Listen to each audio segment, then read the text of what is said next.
You're tuned into the Unnecessary Harm podcast, where we drill down on issues of substance use and its cultural impact. Your host, Shane Varcoe, Executive Director of the Delgado Institute, with over 40 years experience in youth and community work and a passion for building resilience. Welcome back to the Unnecessary Harm podcast. Good to have you with us again, as always. And if you're chiming in for the first time, great to have you on board. Enjoy, connect, subscribe, share it around, because that's what we're going to do. Help people, which is part of the Unnecessary Harm podcast mandate. I'm going to introduce today's guests as a power couple. And before you think I'm going to embark on the all too common hype that such a title often carries, let me just recalibrate your expectation. I've personally known these folk for many years and watched their journey of trial, struggle, and their quiet triumph over many issues. These quiet triumphs have not only shaped them, but have enabled them to be more than the often noisy, babbling brook that frequently frames the influencer class. Rather, it has created a deep river of sustained conviction and care, and it's these forces that move, not merely touch, and significantly so. Consequently, our guests have taken these learnings and are serving the community in profound ways, including training ordinary people like you and me to save lives. Along with Bachelor of Science, Psychology, Rob has a graduate diploma in special education and a Master's of Leadership, Ministry and Theology. He is accredited coach with Gallup and an ASIST Trainer, Applied Suicide Intervention Skills Training, with the world's leading suicide prevention group, Living Works. Based in Melbourne, but works nationally and internationally, he teaches communities the practical skills to intervene when someone is at risk of suicide. With decades in disability services, he understands how exclusion can lead to many maladaptive behaviours, including substance use and increased suicide risk. He also understands how early intervention changes outcomes. But the real power in this dynamic duo is his wife, Jenny, who is not only an outstanding and celebrated watercolour artist, she has published an important memoir on her journey through abuse and beyond. The work, Shattering, Deception and Revealing Truth, is a really good read, and it is a model of authenticity that often escapes the stereotypical power couple. This is a union of not only a life together, but a journey of healing that now enables them to bring a family perspective to this demanding work. Together, they believe in giving people not merely awareness or even skill, but a profound path of hope, so they can act when things matter most. Rob and Jenny Nichols, welcome to the Unnecessary Harm podcast. Thank you. Thanks for having us. It's good to see you, good to be with you. It's going to be a good conversation today. Look, just as an important heads up for the listeners, that we're going to be talking into the space of suicide and self-harm and trauma, and that may trigger some issues in your world, in your life. And just if that's part of your world, just at the moment, maybe pause the podcast and then set yourself up to prepare for the journey through this. If that's something that's going to be too difficult, then by all means, then just, perhaps shelve it for another time. But we'll have a more official warning on the podcast as we move forward. Anyway, I've had the privilege of knowing you guys for a couple of decades, actually. It's... and although we have not... Sorry? It's our privilege too. So. It's good, though. And look, we've walked together in different parts of our journey too, which has been really great. So the connection here is beyond professional and even community. It's kind of a bit more personal. So we've seen each other's lives in spaces that have been difficult, and some of them have been incredibly beneficial and wonderful, which is fantastic. But look, obviously, I know you. Our listeners don't have a full picture of you, and it's difficult to do that in an hour-long podcast. But it'd be really good to kind of unfurl a little bit about your journey and just share with us, Rob, Jenny, both, just jump in as you share with us some of the key elements and factors and experiences that have kind of gradually shaped you into where you are today in this holistic space. What are some of the key elements that have been really part of that journey? Well, we should kind of start, I suppose, by saying that we didn't get to know Jesus for many, many years. So me in my late 20s and Jenny in her early 30s kind of met Jesus. And so we have to say that up until that time there was some pretty crazy stuff going on in our lives. Maybe typical kind of stuff, but also stuff that sort of seems to go with coming from families where there's alcohol and abuse, and finding it hard not to just follow along and inherit all that, I suppose. But so we are very grateful that things changed in our lives, because that was a very bad start. Yeah. Oh, absolutely. Yeah. Well, my background, particularly through my mother's influence, she was very much involved in the occult, and I was also influenced by that. So when Rob became a Christian, we were like opposite poles, and I got very angry with Rob for all his involvement. I didn't want this new age goody Christian. I wanted the husband I'd married, the good fun guy. So it was a very difficult time, to say the least. Okay. And, I wouldn't listen to Christian music. I hated it. It was a very intense time in our relationship. Yeah, wow. Okay, so clash of two worlds, right? Yeah. Two worldviews. Yeah. And, at the start was all good. So, and I don't want to put words into your mouth here, but the move from being to a goody two-shoes. So prior to that, I mean, Mum was in the occult, you said, which, was partying and sex, drugs, rock and roll, all part of that, or was that not part of that? Yeah, that was absolutely right. Yeah. And, and I accepted that because of my background of childhood abuse and the trauma that I'd experienced growing up. It was a bit of an escape for me as well. We'll talk about that in a bit. Because I think that's a key element in a lot of certainly lifestyle choices and some of the paradigms that foster that. I mean, clearly we've bumped into and engaged with various people in various worldviews and all sorts of backgrounds, and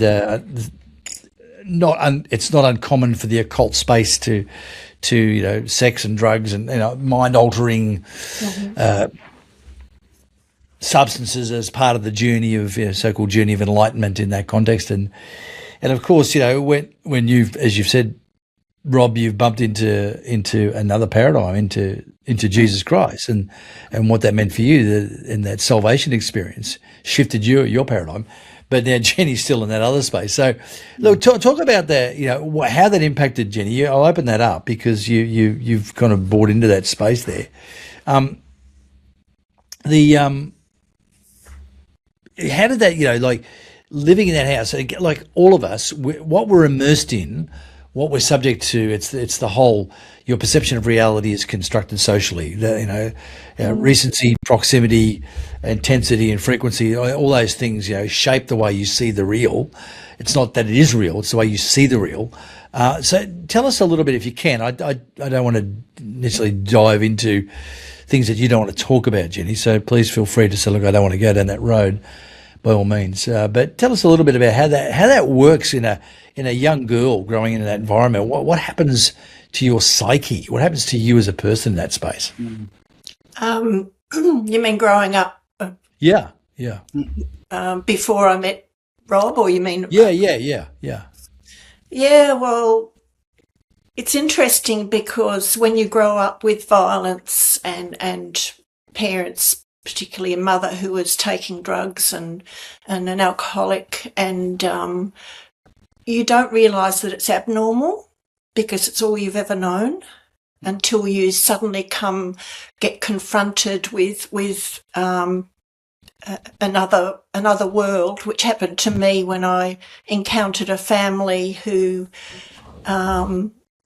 were happy, they laughed, the parents played with the kids, and I came away thinking, oh, I wonder if they can adopt me. This is incredible. Wow. And suddenly it hit me with such grief that my life was not normal. It wasn't what it could have been, and it was devastating, to tell you the truth. And growing up with the violence that we had and thinking all that was normal, you get shaped by that. And I guess that's the title of my book, of just being having this lie, living this lie, and not knowing that there was truth out there until that lie gets shattered. Yeah. And I guess that was, it was a difficult time growing up. I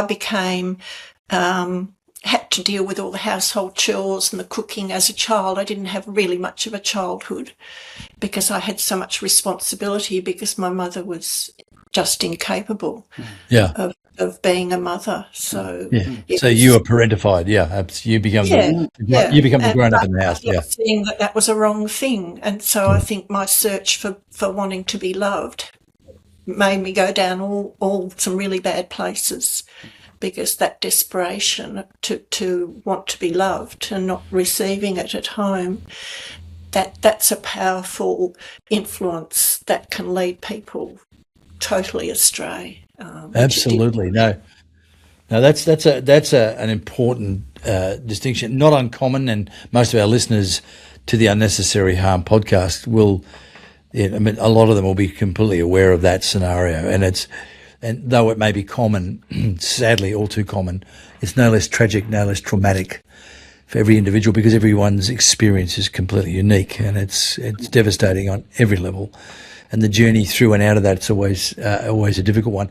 Jenny, that just on that the book, and I had the privilege of reading the book and was able to just really celebrate. And for those, we'll have it on the website, but for those who are, there it is there. We'll have it on the website as well. Shattering Deception and Revealing Truth. And you've touched on that, and the start of the childhood trauma and how your psyche was shaped. Can you, again, I recommend people read the work, because it's an art-led work, which is really brilliant. So it visually draws you in, and then it breaks open the understanding in a very powerful way. That segue between the two is really, really important, and I really enjoyed that. And that companion, I call it a companion. It's not a roadmap from my perspective. Anyway, it's a companion, and a wonderful companion on a journey that will be unique for everyone who's been in this space. But Jenny, look, tell us again, drilling down a little further, the behaviours of the parent, and obviously you've told us a little bit about some of the outcomes of that. And look, I had to be the grown up, I had to be the parent, I had to do the serviceable things that mum and dad should be doing, but it landed on me. So that creates a level of responsibility that compels a force to maturity on one level, but the deficits, that's the same time you're dealing with deficits. Can you share with our listeners, what some of those deficits where you see, you saw other people being happy, what some of those deficits were, and now looking back, how they informed your decision-making moving forward? It's funny you talk about forced maturity, but I wasn't mature at all, because I didn't have the proper upbringing to develop maturity. So I was actually very immature. But there were things that I was forced to do. Almost no child should have to endure having to grow up quickly. There were times where, particularly with my mother, with her, particularly there were times when she had the DTs, and my father would ask us two girls to sit on her because she was hallucinating and in such a bad way. We had to sit on her while he rang for the doctor to come, and she would often Wow. Yeah, so we were forced into that. So we were deprived of a childhood of security, and we were always fearful Yes. of her driving off in the middle of the night, threatening to kill herself. We'd be lying awake at night, waiting to hear the car come back. There were times when she did attempt suicide. So we were very much deprived of security, of love, of growing up, developing those things that children need to develop for your brain to function normally later on. And as it continued, I eventually did end up with mental illness, and I think that's no surprise. No.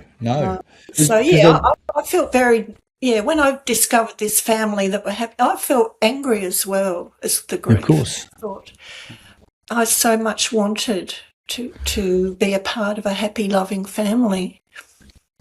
Did that answer your question, or did I go way? No, it did. No, it did. And look, I thank you for that. And it's a vulnerable moment. And I think perfect. And one of the things, and if you can identify it without creating, revisiting too much. I know the journey of recovery and restoration has different levels of completion and fulfillment. But that moment, when you said about sitting on your mum, you and your sister have to sit on your mum. And by the way, welcome to the occult, people. Just got to throw that in there. Welcome to the world of the occult. Yahoo. So you're sitting on your mum as a 7 or 8 year old, 9-year-old. Yep. And dad's calling the ambulance, mum's manifesting, so that's the only word for it. What can you recall? You talked about anger, and resentment for seeing things that could be. What's happening for you there inside? What's going on for that 9-year-old girl there? Just total fear. Yeah. Just constant fear. Looking back, I don't think I ever remember a time of feeling at peace. It was always, what is going to happen next? What do I need to be alert for? That alertness has resulted in me having terrible anxiety, like medically kind of classified anxiety that causes me to have panic attacks. Of course.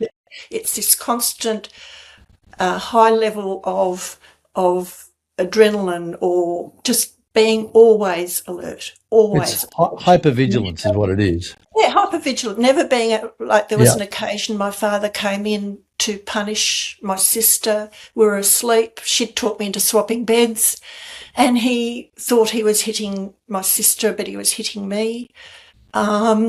And we're asleep, and he said it was my fault for swapping beds, that I was being hit. Yeah. So even going to sleep, there was this level of fear that could never relax. Yeah, as you put it, hypervigilance, which has caused me a lot of mental problems. It's exhausting, Jenny. It's exhausting. It is. And you carry that into adulthood because that's shaping, as we know, and Rob, you'll be aware of this, and you can chime in because you're the psychology major here. What's happening for her developing brain, as well as her emotional world, is horrendous. I mean, it's wiring, and this is the wiring thing. Now, Rob, you thank you for that, Jenny. I know and I appreciate the candor there and revisiting some of those things. There's times when it can be helpful, and there's times when it can be very unhelpful. So, thank you for that. I appreciate that. And for those who are listening, I'll just digress for a little bit, who are in that space of hypervigilance. I've experienced that in a different context, and it is exhausting as an adult. Always on, and just and the levels that nowhere near the levels you're experiencing at all. But even for me as an adult, it's like, wow, this is just taking its toll. So I appreciate that. But for those who are listening and this has touched some of your world, and this, this is not an advert moment. Please don't hear that. But the work that Jenny's done, Shattering Deception and Revealing Truth, is like I said again, it's a companion. I recommend you get hold of that. It's not an expensive thing, but just we'll talk a bit about it later on. But Rob, now you're going along. You're a bit of as you've met as early 20s. I'm assuming that was a late teens, early 20s. You met as a couple. Is that right? Yeah, Jenny was 16 when I met her, and I was 21. So yeah. All right. So you're a cradle snatcher, were you? Yes, yeah, everyone said that. Okay. Well, let's get that on the table. There's a disclosure, people. Rob's a cradle snatcher. No, it's all good. I think my wife and I were similar, late teens, but and so obviously you're the fun guy, party guy. You got together, it was all good. That journey, initial days. Now, substance drug use, illicit drug use wasn't part of your world, but alcohol was. Is that a fair assumption? Yeah. Yes. So it's part of the party scene. It was, and partly for me as someone with not a lot of confidence, it was a social booster. So I learned when I was a teenager to have a couple of drinks of some kind of spirit, and it would help me socialise at a party. And social lubricant. Yep, it's probably the next to again pain management. It's probably the most common use of alcohol. It is the and the alcohol industry loves to promote it as that. It brings us together. Yes. Yeah, of course it does. Beautiful. We won't go down that rabbit hole on this particular occasion because I'll get on one of my rants. But so again, you met this lovely girl. She's got some issues. Clearly, I'm not even going to explore the dynamic, but that's clearly going to be an interesting combination. So you enjoy, you get married, you're doing the party thing. You're living life, having fun. As Jen opened up with, I married this guy who was fun. Now he's not fun anymore. According to the Jen's version of fun at that stage, of course. So that spiritual encounter, that encounter with Jesus, your words, that shifted you. But when it comes to your space vocationally, were you in the psychology space prior to that, or did that come afterwards? Well, it's interesting. I was in survey design and things like that, and then I moved into the disability area, and I know that I moved in there because I found, as someone who struggled with acceptance, I found acceptance. I did some voluntary work for a couple of years, and I really found a group of people who accepted me just the way I am, and that was I found that so beautiful. I thought, this is the work I want to do. So it. Maybe a very selfish motive at that point in time, but It was just here's some people who seem to really are open to accepting me just the way I am for all my faults, and I was pretty faulty, still am, and so that welcome to the human race. It was definitely part of that journey. It was definitely part of that journey because I realised how inadequate my my method of dealing with life had been, and so that kind of threw things right up in the air in many ways. And as Jenny's kind of said, our marriage was already starting to look not so great, and nothing about my life was looking all that great, sort of thing. So this move into the disability area made a big difference to me, because I just found myself lovingly accepted and a place where I felt like I could offer something, and that journey's gone on from there, of course. But it was what started some things for me. Yeah, brilliant. I think that identification, empathy dynamic is very, very powerful for all of us, and we're designed for community. We're built for appropriate intimacy in the non-sexual context. We're built for true identity. The three I's we talk about are true identity, true intimacy, and true impact. I mean, they're the things that the human being thrives in, and that's part of God's design. I think that's part of the way we're built, and when we step into that, we find that space. We step into that, something happens for us, and our psyche shifts. Our souls begin to hum because we're finding some of the creators' best practice, and it's like, okay, this is where I fit. And like you said, all of us are broken. It's like I like the concept of jigsaw puzzle. It's not like a carved out jigsaw puzzle. It's like this great big picture that's been thrown on the ground and gone smash, and it's like, and all the pieces are just lying there. And if we don't fit the right places, we just stab each other, kind of thing. Yeah. But then we find out we fit the right place. Oh, that worked. That's a very rough and loose interpretation there, but. So now you worked in that space for a while, and yes. In the disability space, and I think, obviously this is all sort of melding with your journey with Jenny and her growing, you're changing, you're working things out, her healing, your growth, her growth, and then this space, and you're going, oh wow, there's a lot of overlap here. It's like this is interesting. Tell us, both of you, like in that space. Now I'm assuming, Jenny, you're watching this happen, and you're going, what is it about this demographic? And the word disabilities, I don't want to wield that in the pejorative sense, but differently abled, what a better word, but moving to a place where you're starting to work with people who have got, you've got the internal fracturedness. A lot of people in this space have got incredible physical difficulties. How did you see them grappling with their states, and how did that inform you personally, and also how did it inform you in the way you interacted with them? Question for me? Both of you. Yeah. I'll go first. Maybe I'll answer.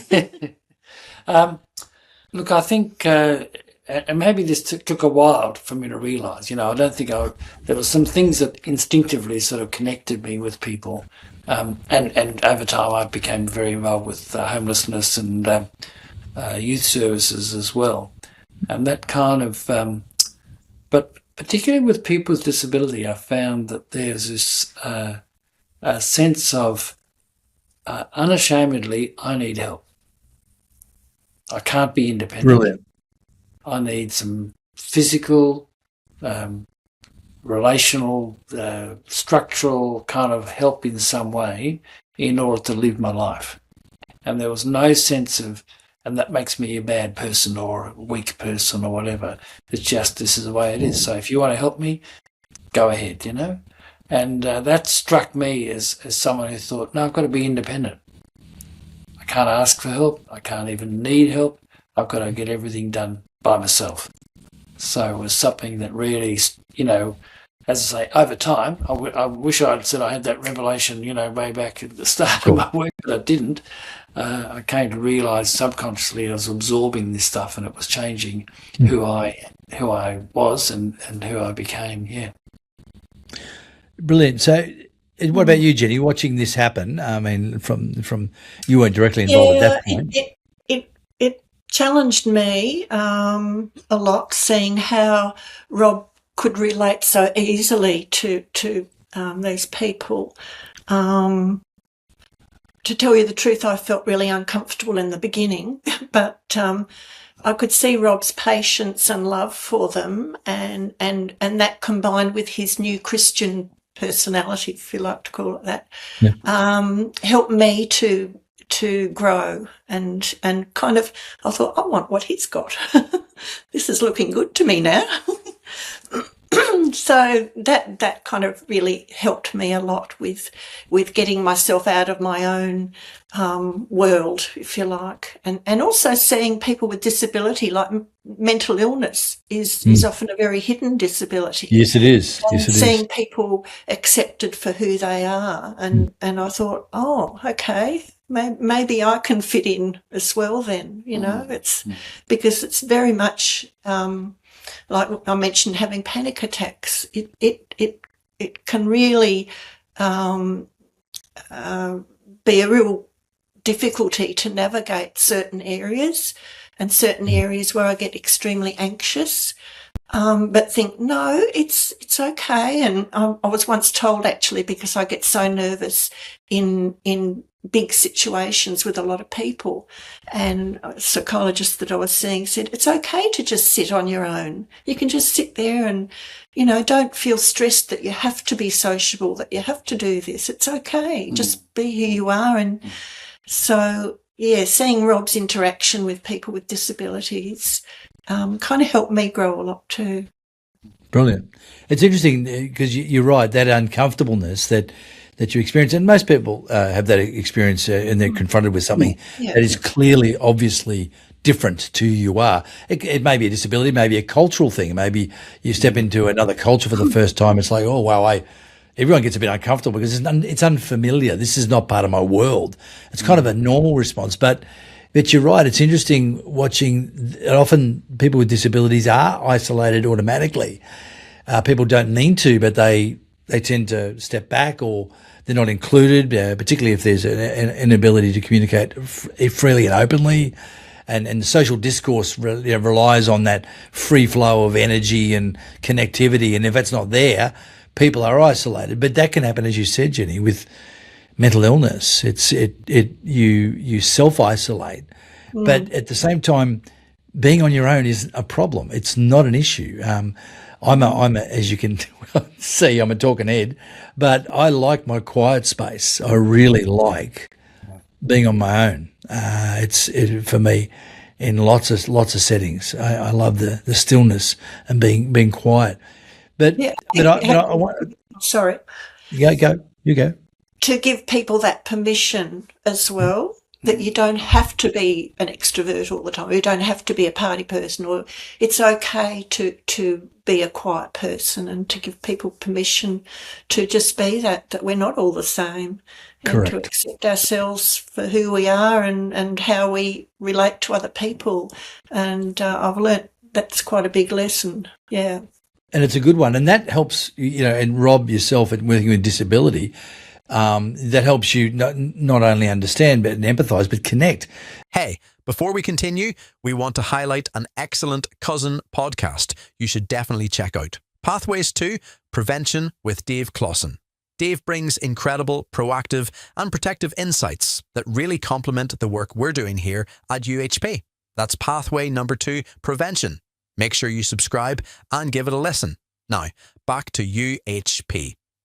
And one of the things that I just wanted to explore a bit, because we talked about homelessness and often social isolation for whatever reason, but clearly homelessness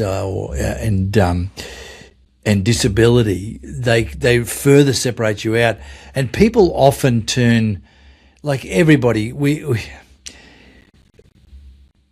going back to what you said about what looks normal until you bump into something that you think's, you think your normal's normal till you see a happy family. You go, hell, my normal is awful. I want this to change, and if it can't change, I at least want to feel better in it. Have you, when it comes to dealing with particularly mental health and disability, and I just want to tie into this. I'm jumping around here, Rob, but obviously mental health. People self-medicate often with substances. With social isolation, people often medicate with substances. And have you found that, firstly? And secondly, when it comes to physical disabilities like cerebral palsy, do you find that's a go-to mechanism for those people, or do they have a different capacity to cope and manage? Look, for many people, it really goes back to the families in which they were raised, So I've seen incredibly resilient people with, say, cerebral palsy or other kinds of disabilities who've been loved, not in a wrap you up in cotton wool, but loved in like, you're going to live life. Beautiful. And parents really challenge their children to try different things. And there's a remarkable confidence about them. I met a young guy, this was in Lusaka in Zambia, who was sitting in a room, and he got access to education through a program, and said to him, "What do you want to do as you're leaving school?" He was leaving school, and he said, "I want to be an agricultural economist because this country needs better agriculture." and we're going to change it, and just blew me away. And I said, tell me a bit about your parents. And his mother was there, and clearly that was what it was about. He'd been brought up in a church. His father was a pastor, actually, but he was brought up in a community that both welcomed him and accepted him, but also challenged him to be all that he could be, And I think that sort of grounding is so important. That doesn't mean you can't gain it later in life, which you can, of course. So which you have, yeah. You both have. So people with a disability who find themselves who can be feeling very lacking, very lack of education, lack of opportunity, can gain that opportunity later in life through different kinds of communities. Really, I mean, it's really so much of it is about people. I've seen employers who just have a wonderful way about them. They accept a person with a disability as an employee, and that person has just blossomed, has changed so much because somebody believes in them, gives them an opportunity to be productive. Nobody wants to be dependent on handouts. Yeah. People really want to feel like I'm contributing, and no matter how severe their disability might be. And that brings hope, like what's lacking in so many people is hope. Hope for that I can be somebody, hope that I can be with somebody, I can have relationships in my life, and connecting that bit with sort of the suicide area. Yes. That loss of hope is the sort of the most dramatic kind of thing that leads to people to think about suicide. Yeah. Yeah, that's probably the greatest disability, and we'll talk into that in a moment. Thank you for raising that. But it's interesting. The environments matter, confidence matters, but resiliency is we have run World Resiliency Week every June, and it's a big thing, and we try and bring people from all over the world to talk about this and open this up, and resiliency in particularly in the differently abled space, disability space, is fascinating, and to watch the way people, as you said, Rob, they don't cotton wool them, treat them like they're infants, unhelpful. Then there's the I'm not sure how to deal with this, so I'll just wide birth them, and then there's the people who abuse and mock them. That's a very small demographic these days. It's almost non-existent. But I still remember being doing a bullying seminar decades ago now. Goodness me, at a school in a really rough part of Melbourne. Won't name the suburb. Really rough part, and they walking into school. There's all sorts of behaviours going on, just like smoking and this is in the schoolyard in front of everybody. It was just like. It was a mess. We were asked to go in there and talk about bullying, and there was a young bloke there in a wheelchair. He's cerebral palsy, but he lost all use of his legs, and he's a good guy. And I said to him, I said, look, can I use you as a guinea pig? And he's a year 11 kid, so he's and I explained what I was going to do, and he said, yeah, do it, let's do it. So. Because it was rough kids, they were bullying people. People were being, mocked and ridiculed and beaten up. It was just awful. Anyway, I can't tell you how bad it was. That's why we were asked to go in there. So I opened this up. We got behaviours going off, and I said to this guy, I said, okay, and I just started railing on the guy in the wheelchair, mocking his disability, right? And he was, he played the part beautifully. He looked down, and and all of a sudden. All these Yahoo bullies all stood up and said, hey, you can't do that. And what do you mean? You can't make fun of him. You're a boop, boop. And they'll go and say, oh, so it was this big blow up. And then I stopped it and I said, so why are you defending him, but you're willing to destroy someone who's lonely, who's a little awkward? And everything shifted. It just shifted. And this kid, they all came around him, and he was able to speak to the group about what bullying looks like, because he's left alone basically because he's got a disability, so we won't pick on him because that's a bit rude. But being able to juxtapose those two really opened it up. And when you see that kind of resilience. And this kid was just on. I'm happy to do this. I was very careful about making sure he was robust enough, and he was up for it. And he became the star of the whole seminar, and he became a new architect in the subculture in the school. Yeah. And this is the power of resiliency with good community and with collaborative, caring people, which is what you guys do. But when it comes to the ultimate out, and this is where we're going to tip into the other space that you guys work so closely in, is in the space of ending your life, suicide. I get to the point where the only option that I think I have, not the only option available, sure, but the only one I think I really have to end whatever it is I'm battling with is to end my life. Tell us about your journey into that space, guys, both of you, and obviously, Rob, you're the trainer, but you work with, the world's leader in this space. But tell us about, what sort of tipped you into that arena. Well, it was accidental. I happened to be working in the organisation that hosted the first workshops in Australia. So worked with the mission, which Lifeline was part of that, and they got some funding to run some workshops, and they just said to me, "Do you want to come along and help?" And that sort of tipped me into it. And I thought, this is fantastic. I was really, really impressed by what it did, and just the whole idea that we need to do lots of work in prevention. People shouldn't become so isolated, and people, need support for all kinds of things. We need to do work at the other end of postvention. How do we work with people who've tried to kill themselves or the families of people who have killed? But this area of intervention really seemed such a critical kind of area. And there's such hope in it, that if you have a lot of people just walking around, connecting, noticing what's going on with other people, you can step into that conversation. And what we know without a doubt is the vast majority of people who think about and even act on their suicidal thoughts don't want to die. No.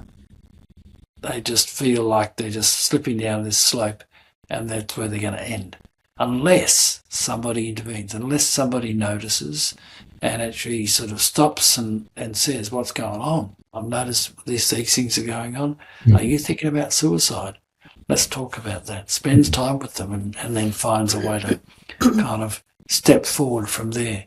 Because most people have lost hope, but they hope that there could be hope. There's this thread of something which is saying, if something, it might be worth me hanging around for a bit longer. I understand that the base, shallowest form of hope. And Jenny, you could probably maybe identify this, or maybe not identify this, was one of the drivers. That if in that family that you bumped into, I'm just going to echo that again. That family bumped into, there's like, it created anger, but it's like there's a different space. I wish they could adopt me. In your words. I wonder if they would. But the base levels of hope are really powerful. The definition of resiliency that we use ends with, persistence of will, problem-solving skills, all founded on hope. Now, hope is not only the positive expectation of good, that's a feeling, but the reasonable grounds for it. That's the anchor. I mean, I feel something positive can happen, but this because, and Jenny, I may be able to have a happy life because I see it there. And Rob, I'm the person you're talking with. Hey, Rob cares about me. He sees an option that I don't see. Rob, at that point in the intervention, you're the hope. And until you anchor them to something beyond that. So how did that you find that in your world, Jenny? Mentioning I could see that Rob had hope. What really clicked with me was I wanted what he wanted after being so antagonistic towards him and everything to do with his Christian faith, the music, absolutely everything. it did take me 10 years, but gradually I could see moments where I was so anxious about things. Rob had this peace, and there was a time where he may have lost his job, but he was at peace about it. I thought, oh, I desperately need that peace. I want that peace so badly. And it was visible in Rob. And that point too of seeing that happy family, I thought these things must be out there somewhere, that it must be possible to have this happiness that's eluded me so far. I mean, even at the age of 10, I tried to smother myself with a pillow. I didn't want this world anymore, but to see that there was another possibility, as you say, it gives hope. And but sometimes you've got to hit really rock bottom before that hope appears. And I think, again, another quite serious thing I did, which I'm happy to talk about, my daughter is happy for me to talk about it, was when she was at secondary school, and she was viciously bullied as well, and she ended up with severe depression, and it's awful. Picked her up from school one day and she was just a mess, and I thought, this can't go on. And at that point I didn't realise that I also had severe depression. Couldn't recognise that I could be anything else, and that was just me. But what I did was quite terrible, but I'm happy to speak about it, is I picked her up, got in the car, and I put my foot down on the accelerator, and I just wanted to end it for both of us. I thought, I can't go on with this. And it's awful because I frightened her, and when we got home, I didn't go through with it. I thought, I can't do this. And she told Rob what I'd done. And that was the beginning of both of us getting help. We both got counselling, we got help. That was the beginning of my road to recovery. But it had to hit that point. So glad I didn't go through. It still upsets me today that I did that. But I know I was coming from a place of real illness. And that was my only way I thought was out. But suddenly I had hope. I thought, with the counselling, there's hope. I mean, I've even got on my arm here a tattoo from a painting I did, and it's got a bird. And I talked about not knowing that there's anything better out there, that your terrible situation for you is normal. And this bird is in a cage and it's black and white because that's what its life is. You don't know that there's colour that you can be a part of. And then the door is open and the bird flies out and starts to get colour into its life when it tastes that hope, if you like. It senses there's hope. And then the last picture of this bird is fully coloured, just beautiful, full of the life and the colour that God had always intended for it. And that's my kind of, I have it on my arm because it's my testimony of my life, that I began in a place where there was no hope. It's black. There was no colour. And I didn't realise there was colour to be had until it was revealed to me, by hitting rock bottom, by seeing other people living a different life to what I had.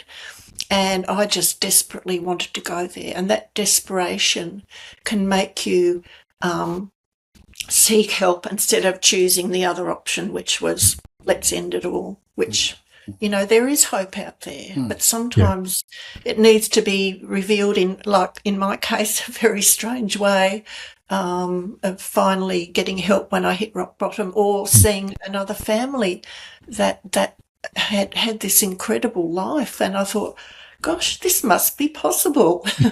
I'm seeing it with my own eyes. This must be possible. Yeah, wonderful. So, incredible hope in the midst of no hope. Excuse me. No, that's beautiful, Jenny. And I think you use the term desperation in two directions, and I just want our listeners to catch that. Desperation, when it's harnessed to hope, can be a powerful resource. Desperation, when it's harnessed to hopelessness, is a devastating tool of destruction.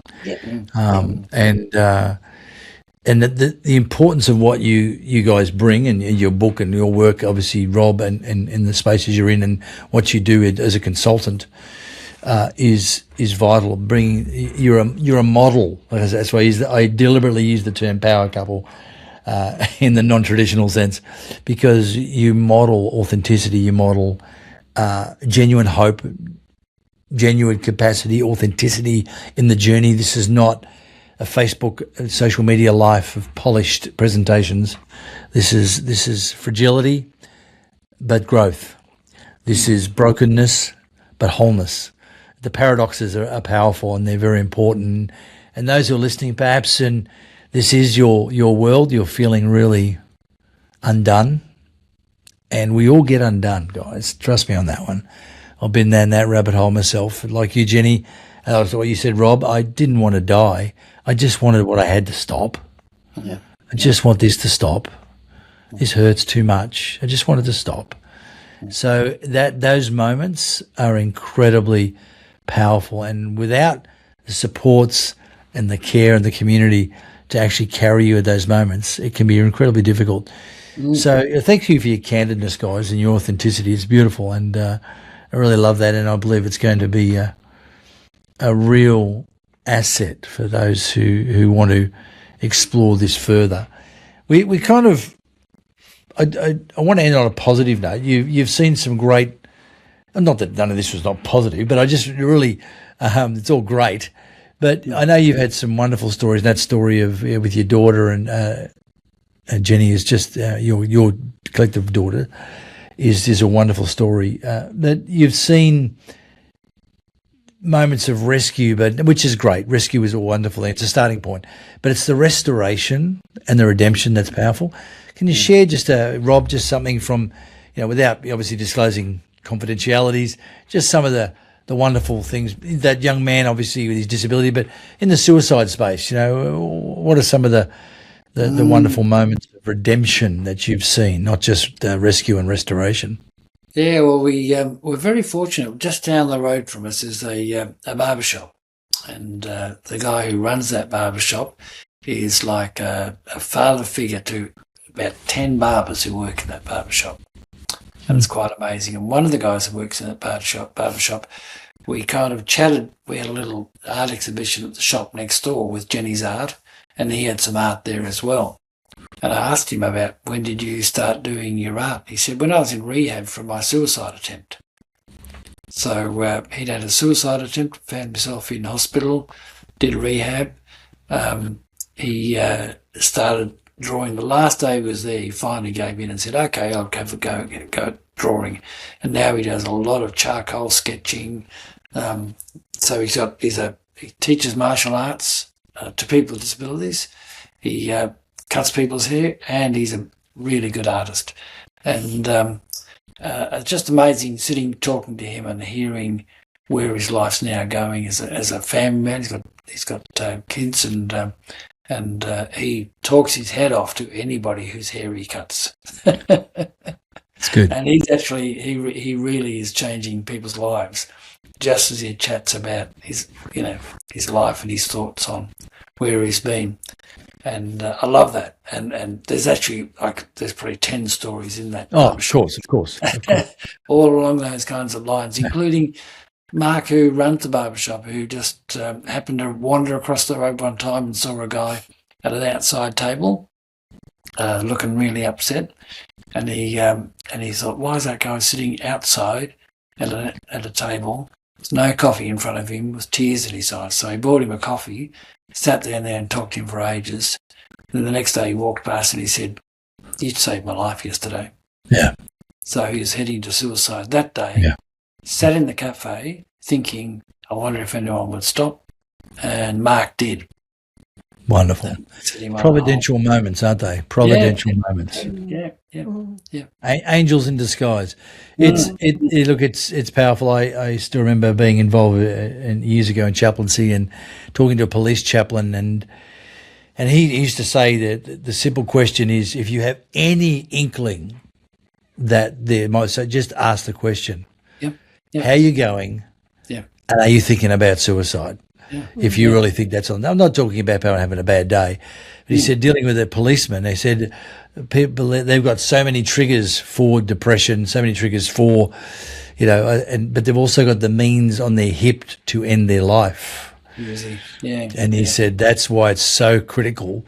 And he told story upon story of those moments, when those happening. So I'd like our listeners to hear from Rob and Jenny here is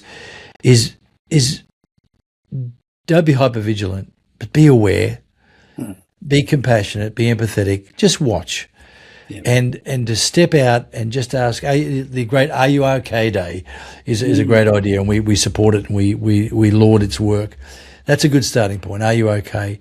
But we human beings are designed, created to do life together, and social isolation is one of the most shocking mental health drivers and one of the biggest drivers to substance use, self-medication, and obviously to self-harm and ending one's life. Not the only driver by a long shot, clearly understand that, but it is a significant driver. And what we can all do, and Rob and Jenny personify this, is be present, be engaged, connect. You don't have to have all the answers. If you want to be trained, Rob can do that, and Jenny can do that. And that they're great skills to have. I know I've done suicide training myself decades ago, very helpful. I've used it in juvenile justice, in prison settings, and so it's been very helpful. And they're just little tools you can have, but they're tools and skills. They're not the real key. The real key is engagement. And as you've just shared, Rob, that the guy bringing a coffee and having a sit down and a talk just saves a life. It's just, you don't have to be a psychologist or a teacher or a sociologist or a whatever, or even a minister. You can be someone who cares and brings that to them. Thank you for that, guys. That was great. Just wonderful. Just to finish off, we have one, and I think I know where your answer is going to lie. We don't ask every single guest we have this question, but probably 8.5 out of 10 get the question. The fence at the top of the cliff or the ambulance at the bottom, which do you think should be the priority? The fence. The fence. Yeah. Absolutely. But you shouldn't neglect the ambulance at the bottom. No. That's where I thought you might lean. That's great. Yeah. So, but see what your will is. That's why I thought the question's great. And I put it in the either or category, and people go, "Oh, I'm stuck." When you go and is perfectly fine, because your world, the ambulance can be a really good tool to help restore someone, to get them back to the top of the cliff whilst you build the cliff edge fence, so they can enjoy the view without falling over or jumping. The reality is, the way the world is, you can't build a fence big enough. Yeah. So you do need ambulances. I love that. That's great. Rob and Jenny Nichols, thank you so much for taking the time to share your very personal world and share some of your insights and your wisdoms, and our listeners are going to get a lot from that. Okay, listeners, until next time, as always, we encourage you to stay away from unnecessary harm, but more importantly, do something proactive, build a fence in your community, make a difference. Until next time, see you then. As we wrap up today's session, remember, each step towards understanding is a step away from unnecessary harm. We're here to empower, inspire, and pave the way for optimal well-being. Stay resilient, stay informed, and continue being the change your community needs. Thank you for joining us at the Unnecessary Harm Podcast.